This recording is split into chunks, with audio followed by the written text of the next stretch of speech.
Vamos nessa, gente. Apocalipse capítulo 4 e capítulo 5. Talvez você, por razões diferentes, tenha chegado nessa noite aqui um pouco desafiado pelas lutas e pelas batalhas que tem enfrentado na vida. Não é algo diferente que os nossos irmãos do primeiro século, na época em que foi escrito o texto de Apocalipse, enfrentaram. O Senhor nos apresenta por meio do Novo Testamento uma realidade expressa, por exemplo, pelo Espírito do apóstolo Paulo, segundo Timóteo 3,12. Todos que querem viver piedosamente em Cristo serão perseguidos. É uma dos textos que falam sobre isso. Atos 14:23, retornando da primeira viagem missionária e passando pelas congregações, o apóstolo Paulo diz que através de muitas tribulações nos importa entrar no reino de Deus. Jesus Cristo, em João 16:33, falando diretamente do Mestre, ele disse: no mundo vocês passam por aflições, tende bom ânimo, eu venci o mundo. E os nossos irmãos, a gente já estudou os 3 primeiros capítulos de Apocalipse, eles estão. A luta principal é a perseguição do Império Romano. Tem alguém lá que se declara Senhor e Deus, Domiciano, está sentado num trono aqui na terra e ele está perseguindo ferozmente os nossos irmãos e, de novo, transportando para os nossos dias. Eu acho que numa dessas aulas eu fiz isso. Imagine então que a gente fosse teletransportado para o primeiro século, estivéssemos vivendo lá e nós fôssemos uma congregação na região da Ásia Menor e até espalhada pelo Império Romano. Daqui a pouco a polícia do Império entra, levam o Neves. Na próxima reunião a gente fica sabendo que o Neves foi preso. Inclusive buscaram a família do Neves em casa e prenderam também. Daqui a pouco alguém chegou à polícia, na casa do Valdevino, a polícia do Império, e aí então, por ele servir o Senhor, todos os bens do Valdevino que ele juntou a vida inteira, com muito esforço, foram levados, simplesmente porque ele não quis negar Jesus. Daqui a pouco entram na casa do nosso irmão Edson, levam ele. A notícia que chega na próxima reunião é que o nosso querido irmão Edson teve a vida ceifada porque ele não quis, diante do busto do imperador, dizer que ele era Deus, e ele ficou firme no Senhor Jesus. E essas coisas estavam acontecendo com os nossos irmãos. E a pergunta que fica é: onde está o Senhor em tudo isso? O coração dos nossos irmãos estava sendo desafiado e a tentação era abandonar a fé para que, se curvando ao imperador, tivesse uma vida mais tranquila. Inclusive, as congregações, para aliviar essa pressão, começaram a assimilar essa pressão. E aí, então, internamente, alguns falsos profetas estavam oferecendo uma doutrina que um pouquinho de Jesus, um pouquinho do imperador, um pouquinho de Jesus, um pouquinho de idolatria, o senhor vai entender, não tem problema. E aí Jesus então se dirigiu para cada congregação dizendo que tem problema sim, e se precisa ajustar, ajusta e seja fiel, porque o vencedor tem um olhar além dessa vida, o vencedor tem um olhar na eternidade. E o vencedor tem coroa da vida, vestidura branca, vai ser coluna, vai reinar com o Senhor, vai ter árvore da vida. Uma série de expressões simbólicas para representar a eternidade, para tocar não só na mente, mas nas emoções dos nossos irmãos, de tal forma que eles fossem motivados, no meio de tanta pressão, a continuar servindo ao Senhor. Então, os primeiros 3 capítulos, João está na ilha de Patmos, capítulo 1, versículo 9 e 1:10, em espírito, ele começa a ter as visões. Ele vê Cristo glorificado, mas esse Cristo glorificado está andando entre as congregações. E aí ele comunica, então, com as congregações o que está se passando aqui na Terra. E agora, capítulo 4, nós vamos ter acesso a um outro nível de visão aqui dentro do livro de Apocalipse.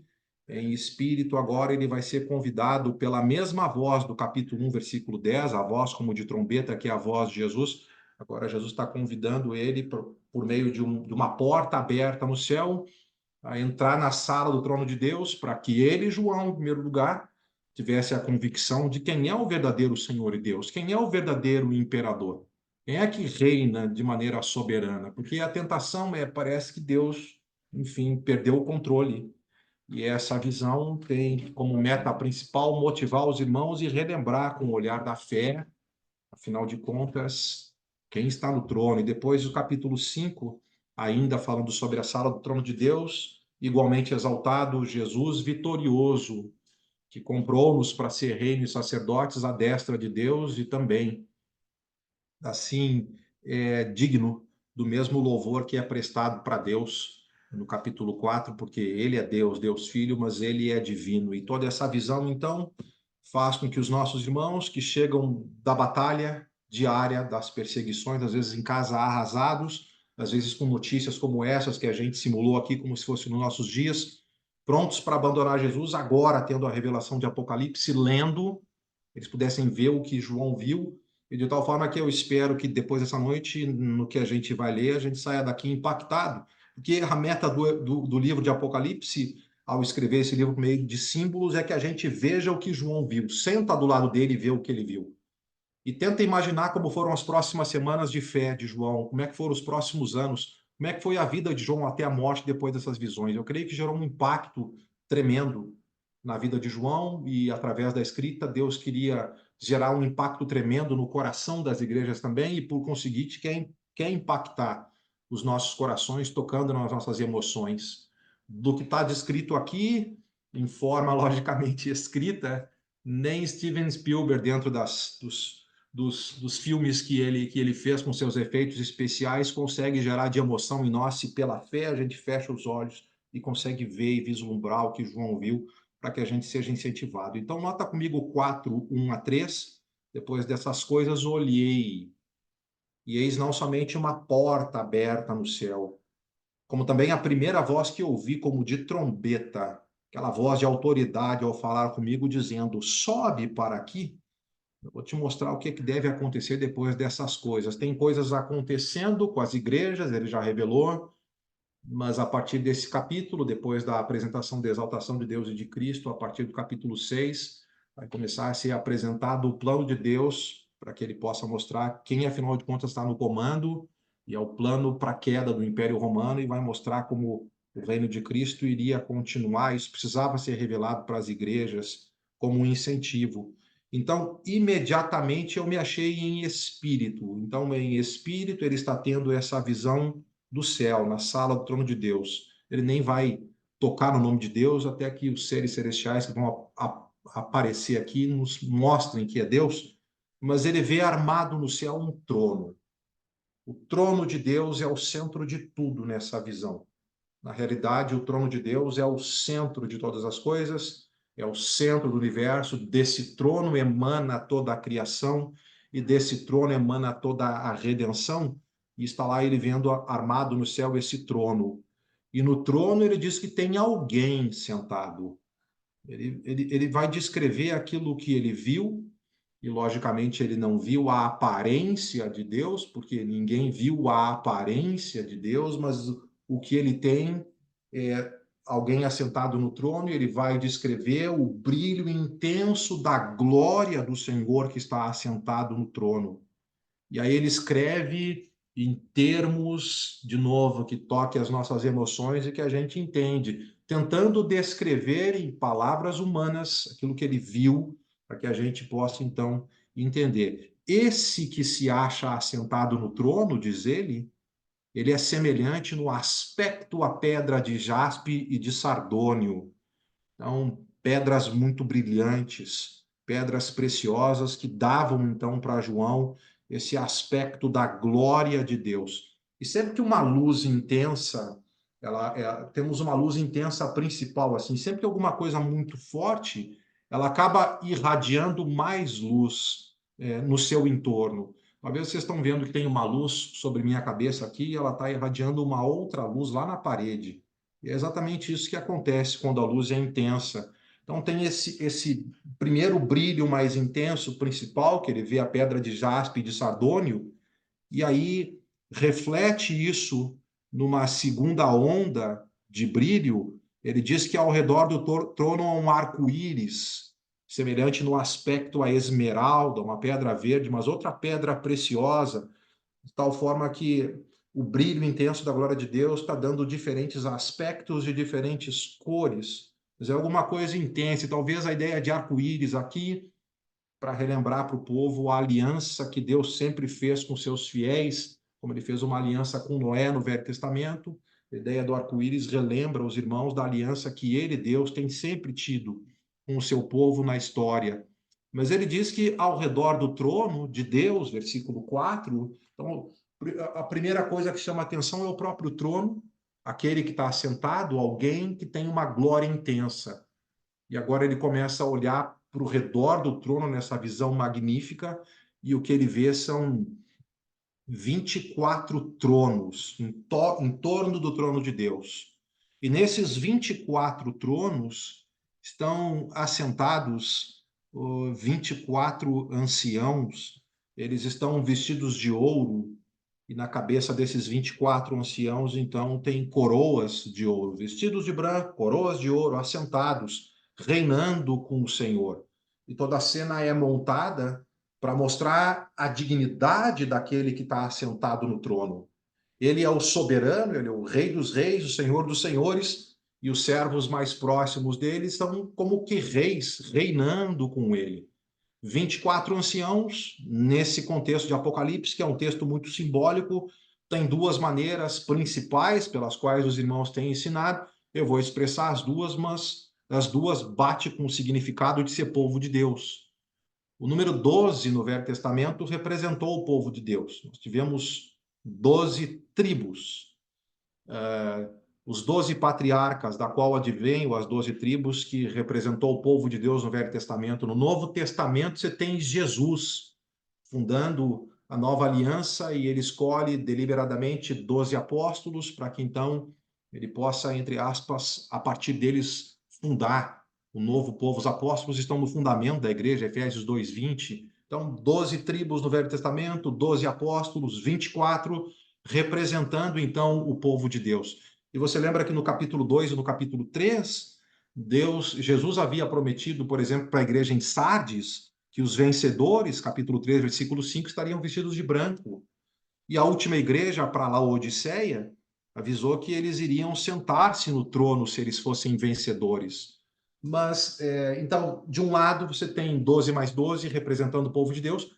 Alguns vão dizer que representam os 24 turnos de sacerdotes de 1 Crônicas 24, mas de qualquer forma representa o povo de Deus também, porque no Novo Testamento, você lembra Apocalipse capítulo 1, versículos 5 e 6, Cristo nos comprou pelo sangue dele e nos fez reino e sacerdotes. Nós somos sacerdotes na nova aliança, e de qualquer forma o número vai encaixar, e são das melhores interpretações que eu entendo, referente à ideia do povo de Deus reinando com ele. Quer dizer, os servos mais baixos desse que é o Rei dos Reis, o Senhor dos Senhores, eles reinam com ele. Os ministros são reis. E Deus está muito, muito acima, logicamente, desses ministros, mas é uma cena assim, revelada para João e contada com essas palavras para que a gente entenda a grandeza daquele que está assentado no trono. Ele diz que do trono saem, versículo 5, relâmpagos, vozes e trovões. Aí você lembra lá no Velho Testamento, por exemplo, em Êxodo capítulo 19, quando a glória de Deus desceu no Monte Sinai, o monte fumegou, tremia, tinha relâmpagos e trovões por causa da chegada da presença de Deus. E sempre que algum aspecto de chegada de Deus na presença dos homens, o divino poderoso chegando na presença dos homens, era uma chegada muitas vezes através de uma nuvem, de tal forma que na mentalidade dos hebreus, dos judeus, uma chegada de uma nuvem geralmente representava justamente isso, a presença do Senhor. Você lembra o apóstolo Pedro no Monte da Transfiguração? Está ali com os 9, porque 3 ficaram lá embaixo. Quer dizer, está ali com 3, 9 ficaram lá abaixo. Tá? Pedro, Tiago e João, né?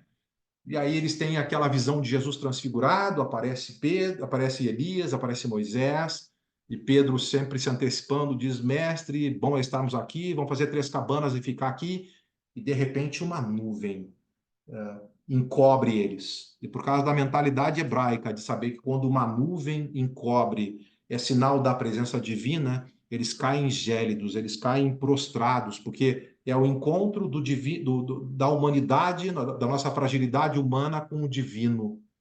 E aí, então, Jesus depois os encoraja na cena, eles se levantam, e a voz do céu, na verdade, está dizendo, este é o meu filho amado em quem eu me comprazo, a ele ouvi. E aí, então, some Moisés, some Elias, e aí tem Jesus, divino, naquela cena.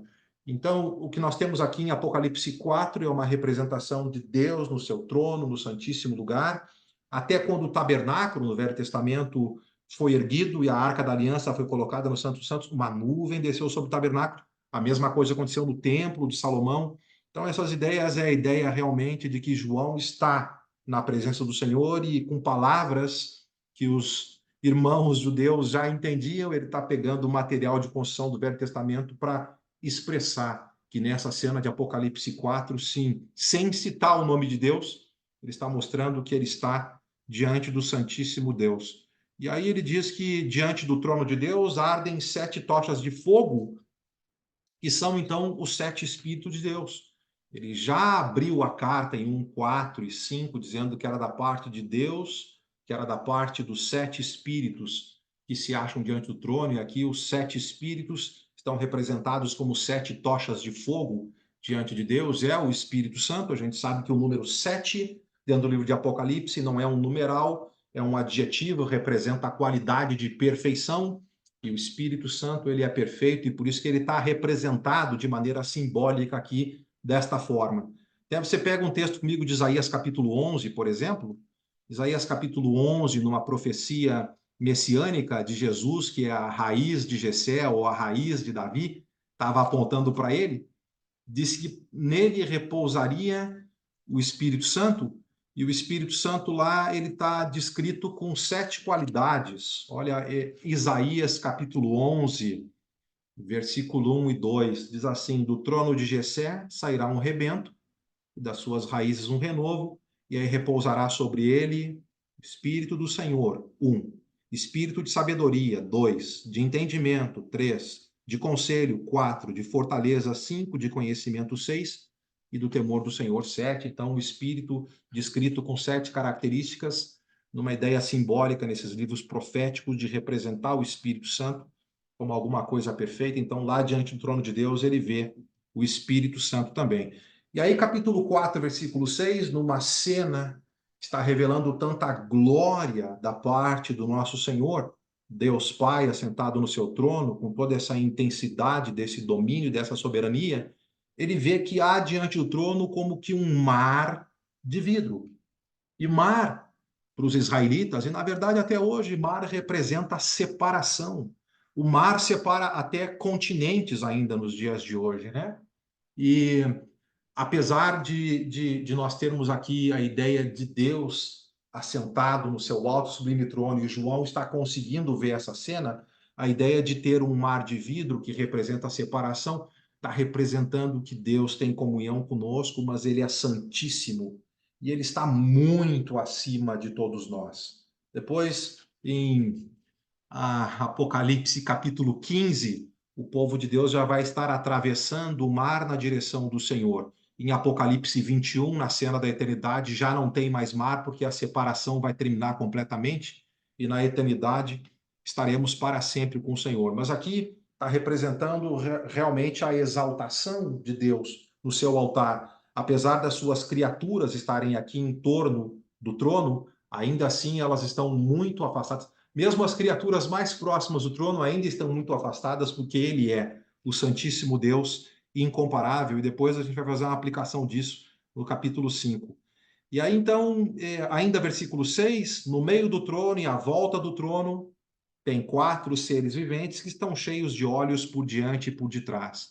Esses 4 seres viventes que ele está descrevendo aqui, às vezes com um aspecto um pouco diferente de linguagem, mas eles apareceram para a gente quando a gente estudou Ezequiel capítulo 1.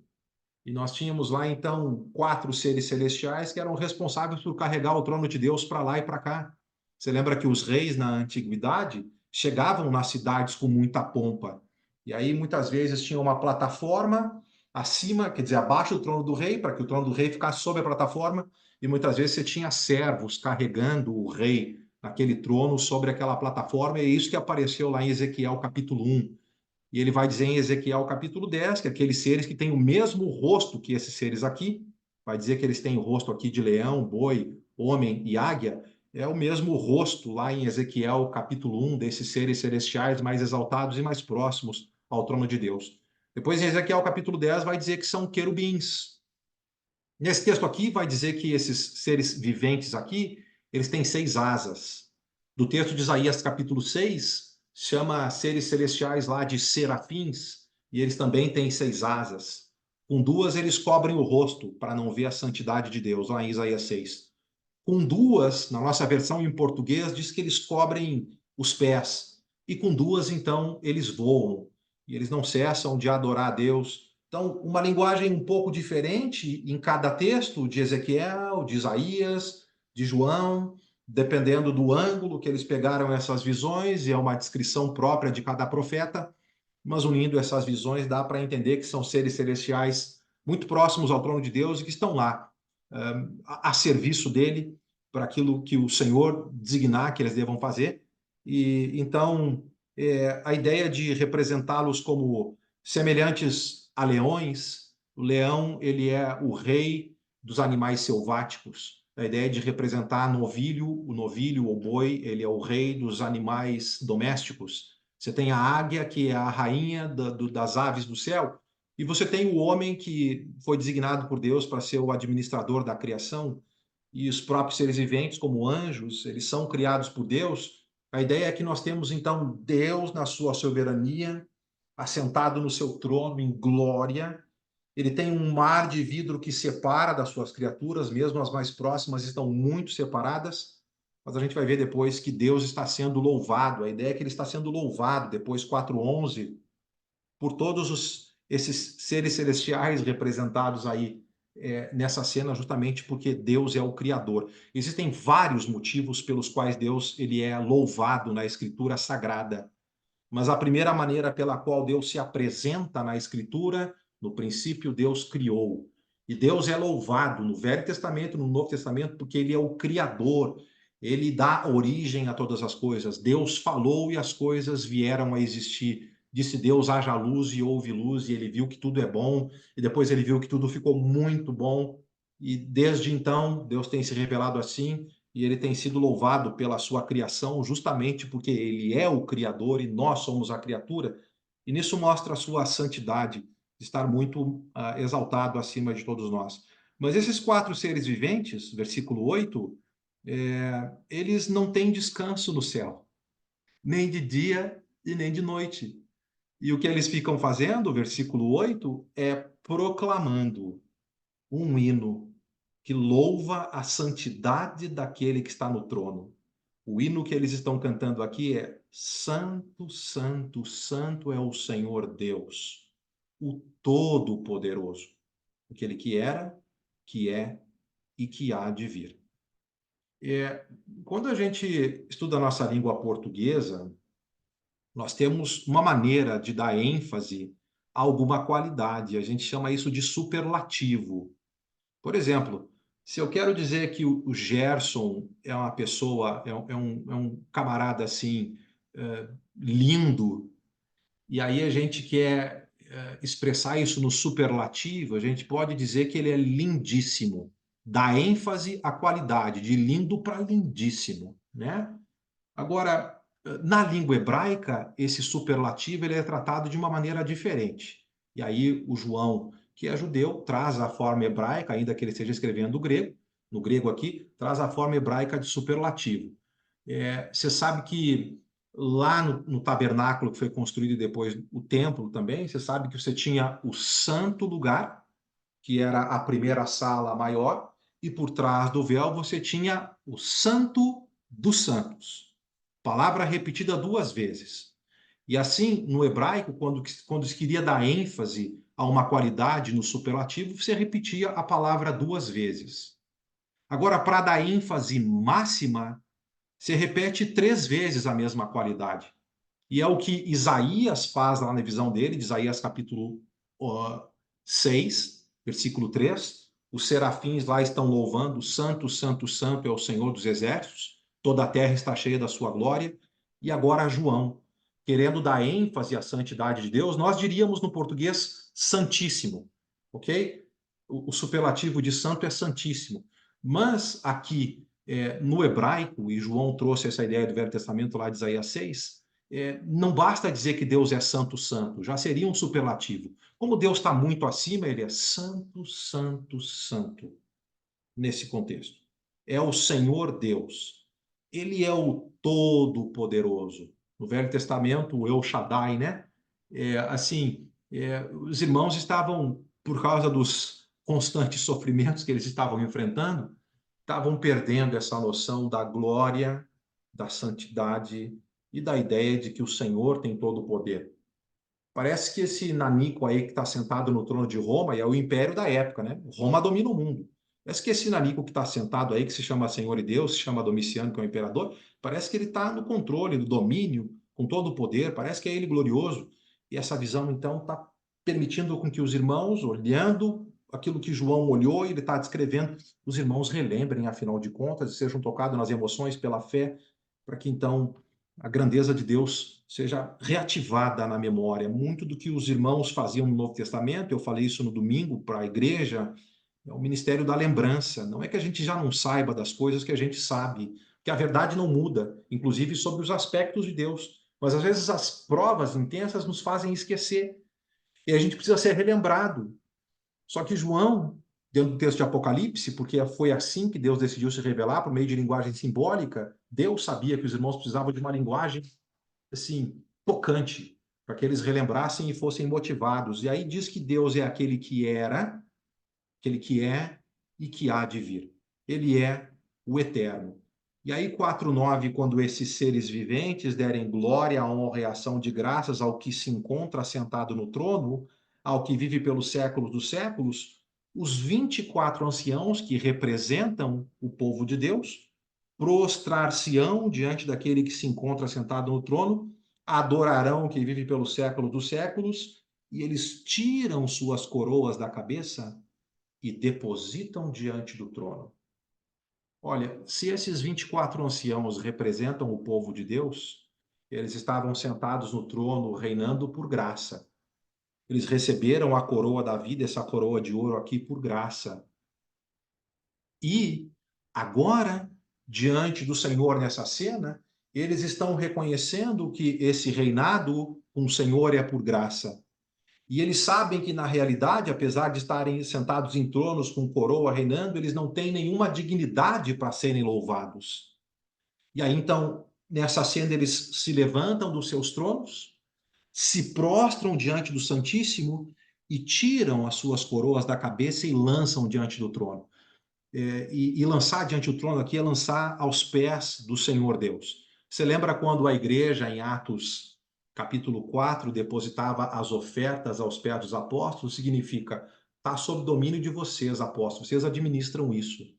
E aqui a ideia de tirar as coroas da cabeça e lançar diante do trono aos pés do Senhor é o reconhecimento do domínio e da soberania do Senhor.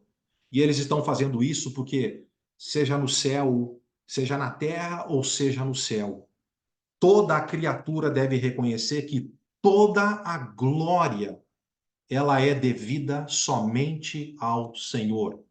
E que se um dia nós estivermos na eternidade reinando com o Senhor, todos nós reconheçamos por isso e vamos reconhecer por estar diante dele, que esse reinado é simplesmente uma atribuição de uma doação por graça que o Senhor dará para todos nós. E aí então, no versículo 10, eles estão proclamando o versículo 11: Tu és digno, Senhor e Deus nosso, de receber a glória, a honra e o poder. E a razão aqui do louvor.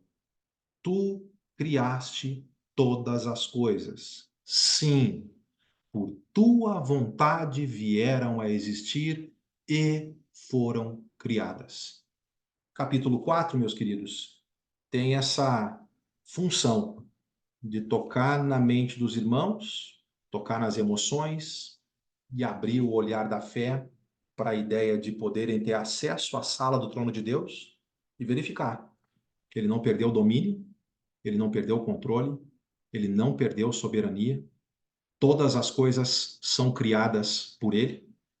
E esse nanico desse imperador aí que está perseguindo a igreja e que está se chamando, tem aqui versículo 11, tu és digno, Senhor e Deus nosso, Kyrios e Theos eram títulos que o imperador Domiciano atribuía a ele mesmo. Kyrios é Senhor, no versículo 11, Theos é Deus. E aí essa visão está dizendo para os irmãos, Domiciano não é Senhor e Deus. Lembrem, através dessa visão, o Senhor e Deus está sentado no trono, muito exaltado, soberano. Até os seus seres celestiais mais exaltados que o servem têm um mar de vidro que separa tamanho a santidade. Ele é o Santíssimo, ele é o Todo-Poderoso, aquele que era, que é, que há de vir, o glorioso, que merece a honra, o poder. Ele criou tudo, está tudo no controle, ele está sustentando todas as coisas. Daqui a pouco, o livro de Apocalipse, depois, a partir do capítulo 6, vai demonstrar para a gente as medidas que o verdadeiro Senhor dos Senhores vai começar a tomar para defender o seu povo. Fique à vontade aí para os seus comentários, para as suas considerações.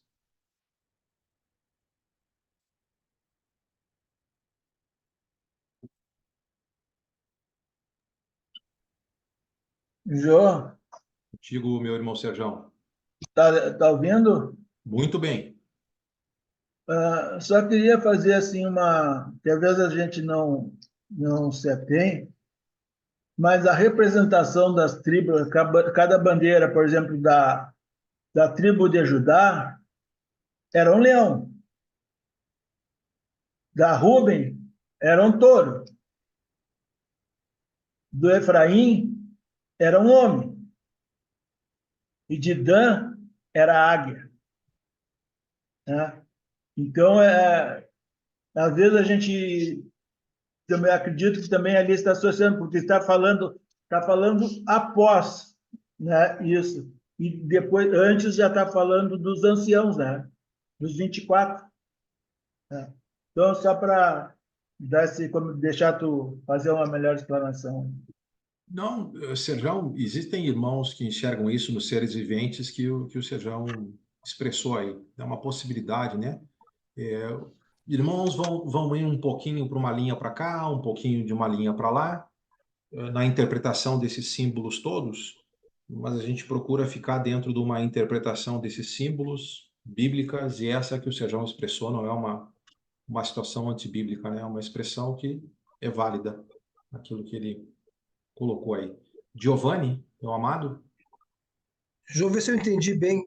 O Sejão disse que as 12 tribos de Davi, os 12 filhos de Jacó, cada um tinha uma figura que representava a tribo, correto? É isso? Na bandeira, é. E A aí, bandeira. porque Tá. aqui está Na falando aqui o... realidade, Giovanni, na realidade, Bandeira. ali tinha as 12 tribos, correto?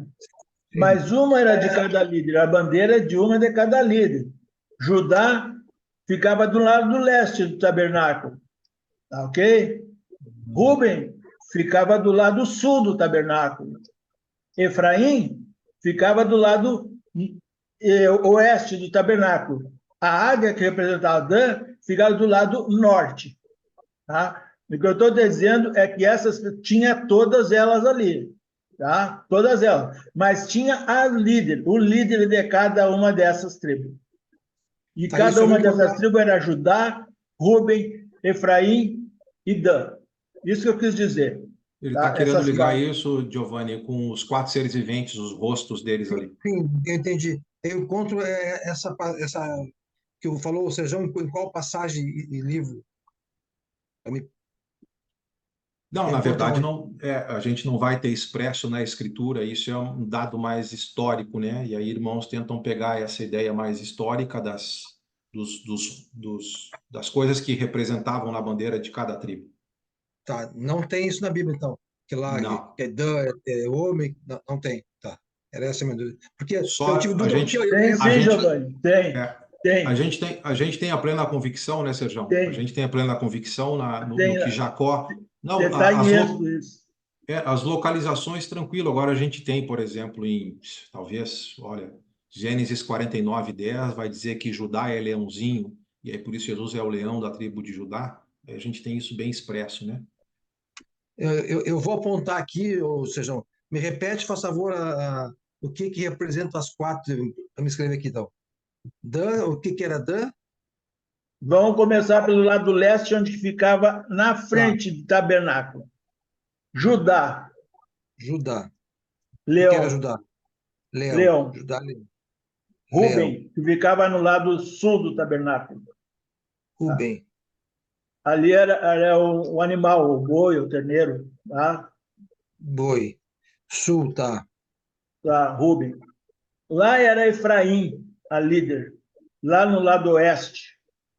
Efraim Oeste. O que que representava? O homem, Homem. a metade de homem. Tá. E no lado norte, era Norte. representada pela tribo de Dan, a Dan. águia. Dan Águia. Tá. Tudo isso que tu falou, eu apontei. Em qual passagem e livro eu vou ler isto? Essa é para me completar isso. Ah, agora eu não tenho de cabeça, mas eu te acho. Tá, depois tu me manda, por favor, pelo WhatsApp. Ok. Aí eu vou lá na Bíblia e vou ver isso aí. Essa era a minha dúvida. Obrigado. Agora, meus queridos, nota comigo Apocalipse 5. Então, a gente notou a sala do trono de Deus, e ele está no centro do universo como criador de todas as coisas, e mesmo as criaturas celestiais mais exaltadas estão muito distantes dele, separadas por um mar de vidro, porque ele é o soberano. Ele é o Todo-Poderoso, o Santíssimo, aquele que era, que é, que há de vir. A coisa que a gente viu todas das qualidades do Senhor aí.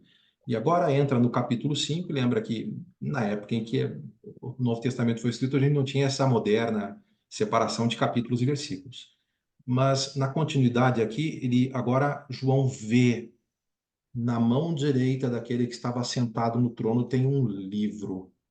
Ele está escrito por dentro e por fora. Vamos lembrar que os livros na época eram em forma de rolos, né? E então ele está escrito por dentro e por fora. E ele está selado com 7 selos. E aí agora vem um anjo forte e entra na cena, dando ênfase com a grande voz dele poderosa, dizendo: Quem é digno de abrir o livro e de desatar os selos? Puxa, se Deus está tão exaltado no trono e tem aquele mar de vidro, e mesmo as criaturas celestiais mais exaltadas estão tão distantes, quem é digno de se aproximar da mão direita do trono e pegar esse livro? E aí, versículo 3 diz que nem no céu, nem sobre a terra, nem debaixo da terra, ninguém podia abrir o livro. Não era digno nem de olhar para o livro. Ora, quando a gente lê nem na terra, nem debaixo da terra, a gente até entende. De certa forma, na terra, os homens se corromperam e esse mundo é caído por causa do pecado. Agora, não foi achado na cena, nem no céu, ninguém digno de se aproximar do trono de Deus. Mesmo os anjos, que desde a criação não têm pecado contra o Senhor e permanecem lá, nem um anjo, nem esse anjo forte, foi encontrado digno de se aproximar do trono direito, da mão direita para pegar esse livro. E João, então, na cena, começou a chorar muito, porque ninguém foi achado digno de abrir o livro, nem mesmo de olhar para ele. E esse livro representa, logicamente, revelação da vontade de Deus, do que vai acontecer, afinal de contas, no decorrer da história da igreja, da perspectiva deles. Lembra que são coisas que em breve devem acontecer, mas o João está na expectativa dessa revelação. E aí, então, um dos anciãos, lembra que o trono estava circundado por 24 anciãos, um deles consola João dizendo: Não chores, vem aí o leão da tribo de Judá, a raiz de Davi. Ele venceu e ele é digno de abrir o livro, de se aproximar do trono, de se aproximar da mão direita do Santíssimo, para que ele possa pegar esse livro e ele possa abrir os selos, para que então seja revelada a vontade de Deus e o destino que ele vai dar para todas as coisas que estão acontecendo. E aí, então, o que João está esperando pelo anúncio do ancião é um leão. Mas aí, versículo 6, ele olha, versículo 6, e o que ele vê no meio do trono e dos 4 seres viventes, entre os anciãos, de pé, um cordeiro. Mas não era leão. E agora ele olha, o que a gente tem é um cordeiro. E lembra de novo, o livro de Apocalipse tem essa forma fluida de representar diferentes coisas. Sim, para os inimigos, talvez Jesus seja um leão da tribo de Judá, que vai defender o seu povo. Mas para o seu povo, a quem ele ama, ele é um cordeiro. E ele estava lá, versículo 6, como um cordeiro como que tendo sido morto. É provável que na cena um cordeiro como que representado e degolado, assim, né? Os cordeiros do Velho Testamento eram degolados para o sacrifício, e talvez na cena João está vendo isso. Um cordeiro que, como tendo sido morto, mas apesar de ser um cordeiro, não tem que interpretar também como um animal manso, um animal frágil. Esse cordeiro tem 7 chifres. Lembra que chifre representa, então, o poder dos animais. E ele não tem só um chifre ou dois, mas ele tem 7 chifres, representando a plenitude da sua força e do seu poder. E aí, então, ele também tem 7 olhos, que são os 7 Espíritos de Deus enviados por toda a terra, de novo, representando a ideia do Espírito Santo com uma linguagem fluida. No capítulo 4, ele era 7 tochas de fogo, agora são 7 olhos, mas é maneiras diferentes de se referir ao Espírito Santo. E aí, então, esse leão, que é cordeiro, que venceu a morte, ele, versículo 7, começa a dar passos na direção daquele trono. E quando ele começa a dar passos na direção daquele trono, céus e terra nesse drama. E as criaturas debaixo da terra param, extasiadas, observando a aproximação desse leão que é o cordeiro. E ele vem, e ele tem a ousadia de se aproximar da mão direita do Santíssimo Deus e de pegar aquele livro da mão direita do Deus Pai Santíssimo Soberano. E aí, então, versículo 8, quando ele toma o livro, os céus agora irrompem em louvor e adoração perfeita àquele que é o Cordeiro perfeito, o leão da tribo de Judá, que em graça veio aqui, morreu pelos nossos pecados, mas que vitorioso estava de novo no céu, reinando, corregente com Deus Pai. Então, quando ele toma o livro, vai começar uma onda de louvor.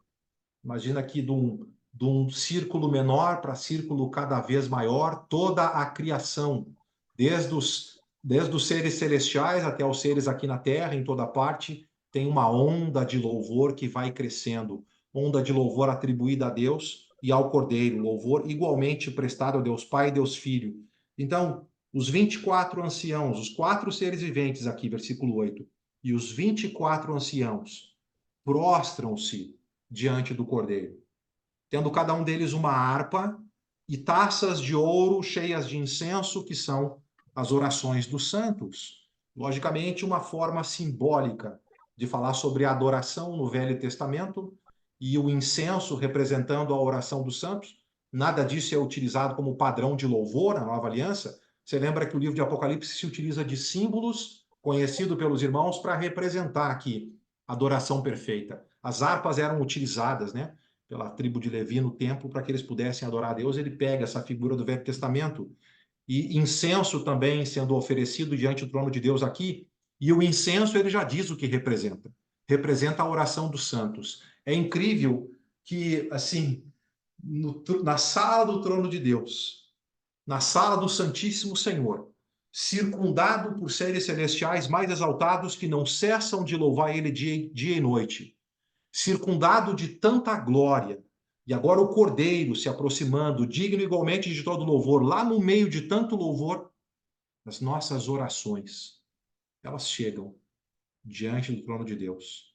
Ele tem tempo para ouvir cada uma das nossas orações, e as orações desses irmãos, a gente vai ver depois em Apocalipse, no 5º selo, as orações estavam chegando lá diante do trono e o Senhor estava ciente das coisas que estavam acontecendo. Mas por que incenso representa a oração dos santos? No Velho Testamento você tem o altar de ouro, que ele pertencia ao Santíssimo Lugar por trás do véu, mas ele ficava na frente do véu, não imediatamente no Santíssimo Lugar, mas ficava coladinho ao véu. E ali os sacerdotes diariamente ofereciam incenso, e a ideia é que a fumaça do incenso atravessava o véu e chegava na presença de Deus. E aí Salmo 141, versículo 2, suba a minha oração a ti como incenso vespertino. Desde o Velho Testamento, as orações, o incenso representa as orações chegando no trono de Deus. E aí, então, versículo 9, eles estão entoando um novo cântico. Sempre que um novo cântico é composto, no Velho Testamento acontecia muito isso, eram em ocasiões de celebração especial. Muitas vezes, por exemplo, como em Salmo 40, versículos 1 a 3, o salmista está com um novo cântico na boca, porque o Senhor livrou ele do lamaçal e colocou os pés dele numa rocha, representando salvação.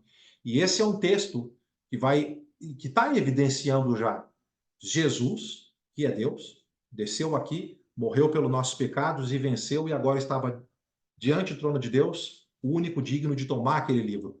E aí, então, versículo 9, nesse cântico novo que está sendo entoado, digno és de tomar o livro. A pergunta do anjo foi: quem é digno? Ninguém foi achado digno. Agora Jesus, com ousadia, se aproximou e tomou o livro. E eles se prostram, então, os 24 anciãos e os 4 seres viventes, reconhecendo: digno és de tomar o livro e de abrir-lhes os selos. E a razão, porque foste morto. E ele venceu. Com o sangue dele, ele comprou para Deus os que procedem de toda tribo, língua, povo e nação. E para o nosso Deus, os constituíste reino e sacerdotes e reinarão sobre a terra. Então, a primeira onda de louvor, os 24 anciãos e os 4 seres viventes. Segunda onda de louvor, versículo 11, que se junta à primeira parte do coral. Vi e ouvi uma voz de muitos anjos ao redor do trono, dos seres viventes e dos 4 anciãos, cujo número era de milhões e milhares de milhares, proclamando em grande voz: digno é o cordeiro que foi morto. E agora você tem 7 expressões de louvor para o perfeito cordeiro que é Deus. Ele é digno de receber o poder, a riqueza, a sabedoria, a força, a honra, a glória e o louvor. Olha, eu tenho participado de alguns eventos com os nossos irmãos da Igreja de Cristo nos últimos anos. Participei de um Enoque, por exemplo, que só vozes masculinas, nós tínhamos 500 vozes. Eu vou dizer para você, é uma coisa tocante demais e emocionante. Não é uma coisa que mexe só com a razão, toca nas emoções, e aqueles irmãos preparados com 4 vozes para conduzir aqueles 500 homens, e muitas vozes treinadas pelo Brasil, e um coral masculino que é incrível.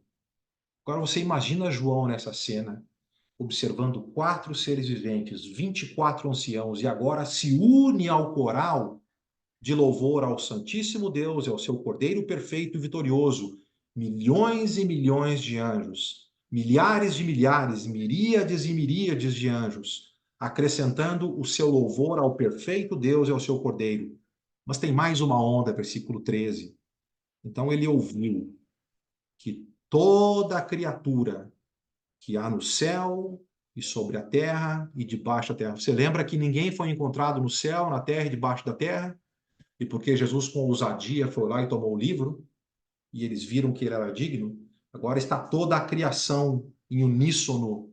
Eles estão dizendo: aquele que está assentado no trono e ao Cordeiro, seja o louvor e a honra e a glória e o domínio pelos séculos dos séculos. E aí, versículo 13, os 4 seres viventes dizem amém, e os anciãos prostram-se e adoram também, e parece que começa uma nova onda de louvor que não cessa. Começou com 4 seres viventes e 24 anciãos. Tivemos milhões e milhões de anjos. Toda a criatura que há debaixo do céu, e começa uma nova onda. 4 seres viventes, 24 anciãos, porque o céu vai ser um lugar de descanso. Mas, queridos, como disse Apocalipse 4:8, é um descanso servindo e adorando o nosso Deus que é digno, e o Cordeiro que nos comprou com o seu sangue, para que estejamos lá na eternidade com o Senhor. E essas cenas, então, de Apocalipse 4 e 5, falando de Deus e do Cordeiro perfeito, tem a meta de tirar a venda dos olhos dos nossos irmãos que estão sofrendo com aquele nanico daquele imperador, que está num trono na terra, num império aqui na terra que é romano, mas Deus está relembrando que o império dele eterno é muito maior, que ele é o verdadeiro Rei dos Reis, Senhor dos Senhores, e que Jesus ao seu lado está reinando, e Jesus comprou-nos para reinar com ele, e que de fato aquelas promessas que ele fez lá em Apocalipse 2, por exemplo, para Esmirna, não se preocupem, alguns vão ser presos, alguns mortos, mas fiquem fiéis até a morte, eu vou dar a coroa da vida. E Apocalipse 4 tem essa representação de Deus e os 24 anciãos que representam o povo de Deus reinando.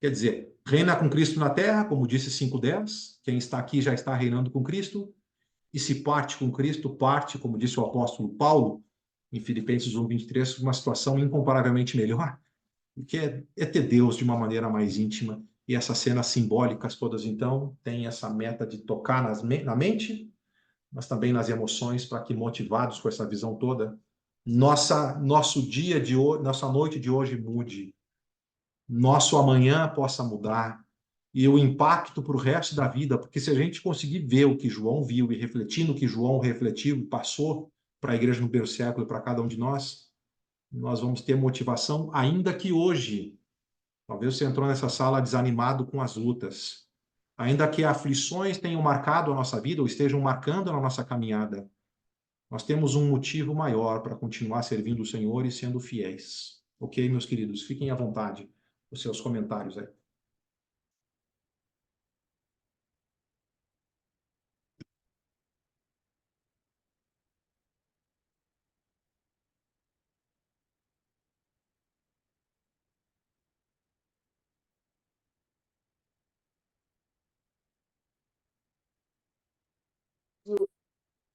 Josué, tu calou todo mundo, foi?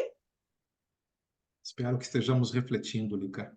Aula maravilhosa, mano. Muito boa. Com certeza. Verdade mesmo.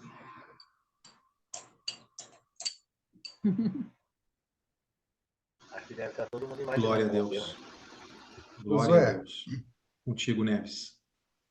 tamanha era a perseguição naquele período que essa carta, junto com a carta de 1 Pedro também, ela, ela trouxe uma motivação, ela trouxe um entendimento tão grande, né, para os nossos irmãos do primeiro século, né, que só com isso mesmo que foi possível, né, transcender tudo aquilo que se passou, né, passar por tudo aquilo lá, né. Que mensagem maravilhosa é essa, né? E assim, a gente ainda está tendo que decifrar, né? Essas parábolas, essas Símbolos. frases, né? Essas palavras difíceis aí. Mas para eles talvez isso fosse um pouco mais claro, né? Uhum. Penso eu. E eu fico imaginando, né?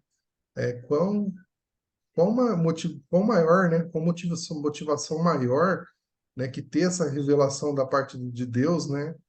Para que, né, eles não abandonassem, né, o evangelho, não abandonassem tudo que Cristo construiu, tudo que Cristo edificou até ali, né? Uhum. Amém, meu irmão. Amém. Então, com todo o respeito do comentário, só em linhas gerais, o que eu vi acontecendo hoje na vida do Gerson e da Rosane é indescritível. Eles sabem o ano que eles tiveram e como esse ano terminou. Quando nós passamos por provas, parece que Deus perdeu o controle. Parece que Deus não escuta as minhas orações, parece que nada vai acontecer.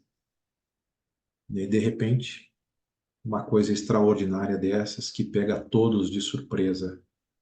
Como dizem algumas pessoas aí no mundo, Deus é mais.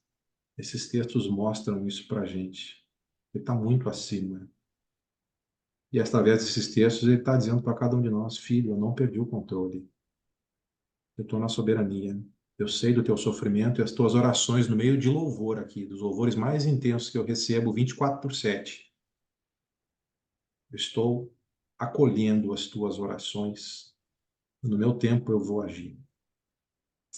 E para cada um de nós que passamos por aflições em diferentes áreas, se estamos fiéis, Deus age em nosso favor. A partir de Apocalipse 6, o que nós vamos ter é esse cordeiro abrindo os selos. E aí, com a abertura dos selos, ele vai começar a revelar para a igreja perseguida as medidas que ele vai tomar, na tentativa até, a princípio, de até permitir com que alguns perseguidores se convertam. Mas aí, não se convertendo, Ele não pode fazer nada mais além de fazer justiça e defender o seu povo. Império Romano, tchau. Domiciano, tchau. Meu povo, a minha igreja continua reinando comigo. Portas do inferno não prevalecem contra a minha igreja. A minha igreja, ainda que morra, vive. Esse é o nosso Deus. E independente do que a gente vai passar durante a nossa vida, que a gente volte para Apocalipse 4 e 5 uma vez, e outra vez, e outra vez, quando a gente estiver desanimado e o nosso olhar da fé se abra e a gente confie que no tempo certo ele vai agir. Se retire, vá para um campo, vá para um lugar sozinho, com Apocalipse 4 e 5, leia, vislumbre, ore, converse, receba motivação nas suas emoções da parte do Senhor e continue andando. Eu não sei, tem um hino que a gente canta, ele diz que pode meu pai me abandonar, pode, sei lá, os familiares abandonarem Cristo e virarem as costas para o Senhor e a gente ficar sozinho, eu posso perder todos os meus bens, pode acontecer tudo de negativo. Mas eu sei que Deus está sempre ao meu redor para me amparar e para me amar e eu vou continuar servindo, haja o que houver.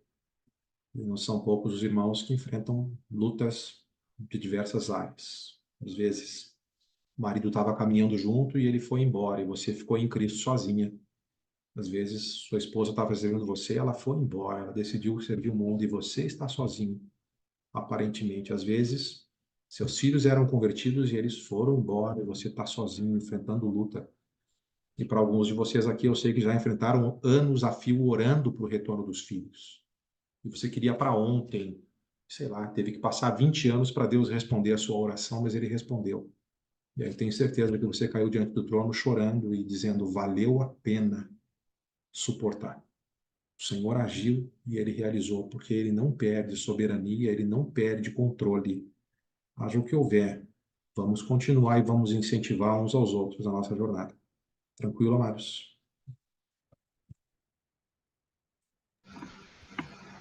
Maravilha, Gerson. A gente viu aqui a aceitação dela, da Bruna, né? Que maravilha, nos alegrou muito também. Cada vez que a gente vê uma cena assim, emociona a gente, né? Parece que a gente está lá naquele momento. E as orações que foram ouvidas, né? Deus está sempre. Todas as coisas cooperam para aqueles que o amam. Né? E eu tenho certeza que foi isso que ele fez. Né? Ouviu as orações, ouviu as orações dos irmãos aí. E olha aí, que maravilha. Que maravilha. Foi muito bom ver isso. Um abraço para você, né? Deus é fiel e misericordioso. Rosângela, minha querida, com você a palavra. A palavra era isso, fidelidade. Deus nos mostra, nos revela o que temos a ganhar sendo fiel à palavra, né? A palavra dele, o ensinamento. Essa é uma motivação para a gente também. O pessoal daquele século estava sofrendo e nós, hoje, o que possamos sofrer, a gente está revelado que vamos receber, né? O que temos a ganhar. Uma excelente motivação. Obrigada pela aula, José. Muito obrigada, meu irmão. Deus abençoe o seu trabalho. Deus nos abençoe.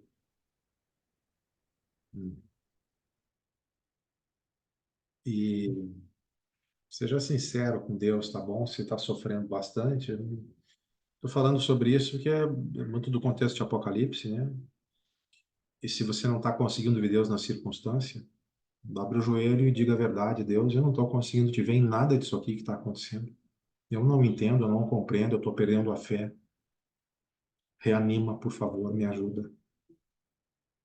Me carrega no colo e me deixa ver que eu li e viver, haja o que houver. O Senhor é Deus. E eu sei que no teu tempo tudo vai se encaixar. E se não se encaixar aqui, ele vai voltar um dia e tudo vai ficar no lugar. Tem tanta injustiça nesse mundo acontecendo. Tem tanta injustiça com nossos irmãos muitas vezes acontecendo. Mas ele vai botar tudo no seu devido lugar. Fique firme. E me ajuda a ficar firme também. Deus merece.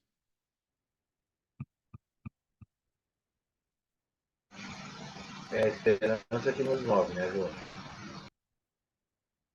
Amém.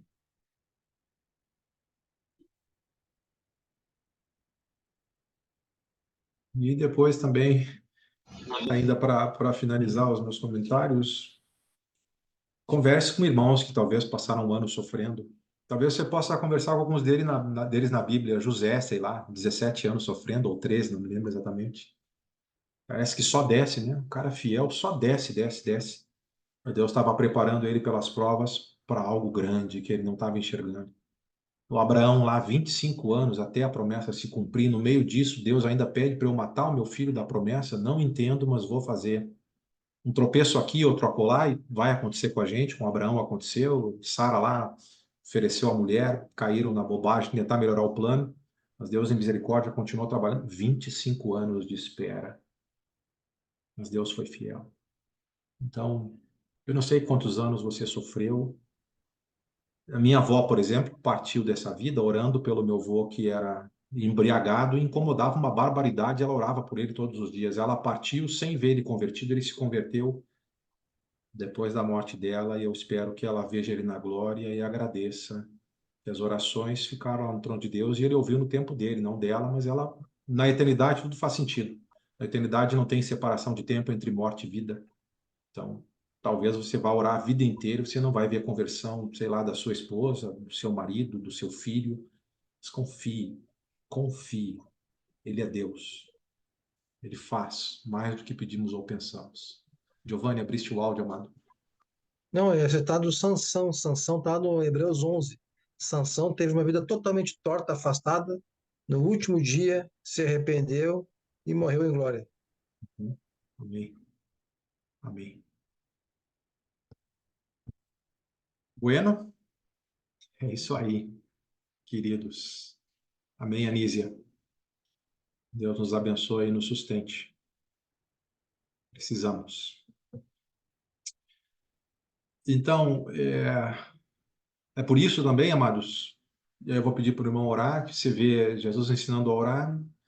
As nossas orações devem começar com adoração a Deus. Pai nosso que estás no céu, santificado, o reconhecimento da grandeza dele. Se olha para a Escritura, uma parte da oração fundamental, e a gente não deve falar isso da boca para fora, gente. A gente começa as nossas orações, às vezes, como muita coisa na vida cristã, vira uma decoreba.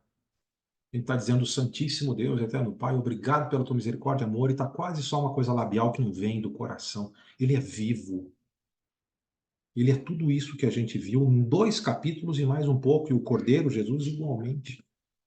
Não dá para sair expressão vazia, tem que vir do coração, com força, com vida, com intensidade. Você é uma criatura e, além disso, você é um redimido. Ele merece. Dê o seu melhor. Nos seus lábios também.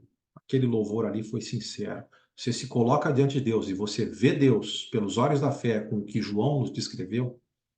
Vamos pedir para Deus que, se algo morreu em nós, na nossa jornada, reaviva e me ajuda a ter um coração que vê, assim como eu acabei de ler e aprender essa noite. Me ajuda, me restaura, me ressuscita. Tudo que morreu em mim ressuscita, me ajuda. Mas eu não quero que nem mais uma palavra da minha boca saia de maneira vazia quando eu me dirijo ao Senhor, porque Tu és santíssimo. Ok, amados? Eu gostaria que um irmão nos ajudasse aí na oração final, para que nós pudéssemos agradecer essa noite. Isso aí, Virgínia. Deus nos abençoe. Tudo vem dele e a gente só compartilha uns com os outros.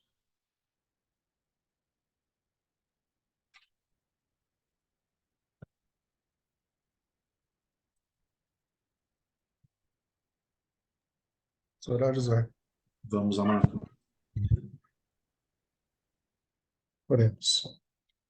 Amado Deus, Criador do céu, Criador da terra, Criador de todas as coisas, santíssimo é o teu nome, Senhor. Obrigado, Deus, porque a tua palavra, Pai, nunca volta vazia, Senhor. A tua palavra nos preenche. A tua palavra, Pai, sacia a nossa sede, sacia a nossa fome. A tua palavra, Pai, acalma o nosso espírito. A tua palavra nos dá direção. A tua palavra, Senhor, é maravilhosa, Senhor. Muito obrigado. Pai amado, Pai querido, colocamos, Pai, diante do Senhor, Pai, nossos agradecimentos pela aula maravilhosa que Teu Espírito Santo conduziu esta noite, Senhor. Obrigado, Deus, por tanto ensinamento, tanta motivação, tanta clareza que o Senhor revelou em nossos corações hoje, Senhor. Que Teu Espírito Santo, Pai, nos continue, Pai, fortalecendo nossa fé, continue nos preparando para a glória, Pai, para que um dia possamos ser dignos de estar na Tua presença, Senhor. Pai amado, Pai querido, coloco diante de Ti, Senhor, esta noite, as pessoas, Pai, que precisam de cura, Pai, precisam de consolo, precisam da Tua presença, Senhor, na vida delas, Senhor. Que o Senhor, Pai, esteja abençoando, esteja diminuindo as dores, diminuindo o sofrimento, Pai, para que elas possam, Senhor, buscar mais o Senhor, mas buscar mais o Senhor com alegria, com menos dor, Senhor. Que o Senhor esteja no coração de cada um, que o Senhor possa, Senhor, restaurar a saúde, restaurar a paz na vida de cada um, Senhor. Como foi dito hoje, Pai, muitas famílias, Senhor, não perdem a esperança, Senhor, de conversão dos seus filhos, de seus maridos, de seus esposos, de seus parentes, Pai, queridos. E essa é uma batalha, Pai, que todos nós aqui passamos, Senhor. Todos nós vivemos nessa batalha, porque o mundo, Senhor, o mundo quer dragar de qualquer maneira. As pessoas, Pai, que nós queríamos que estivessem com o Senhor, nós queríamos que estivessem na Tua presença, Senhor. Um estudo maravilhoso, uma palavra maravilhosa dessa, e muitas pessoas viram as costas, muitas pessoas se voltam para os prazeres, as coisas do mundo, Senhor, e perdem algo tão maravilhoso, algo tão bom, como foi dito hoje.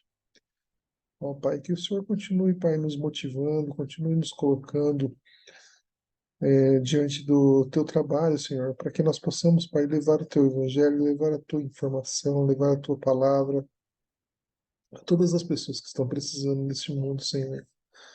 E o Teu Espírito Santo, Pai, é quem convence, que o Teu Espírito Santo toque no coração de cada um, que faça a conversão, que mostre que é a única saída, Pai, não é nem a melhor, é a única saída, é estar diante do Senhor, é estar com o Senhor, Pai. Obrigado, Deus, por mais essa noite maravilhosa, obrigado por Tua proteção, e que o Senhor nos dê, Pai, uma boa noite de sono, e que o Senhor nos dê trabalho para fazer para o Senhor, Senhor.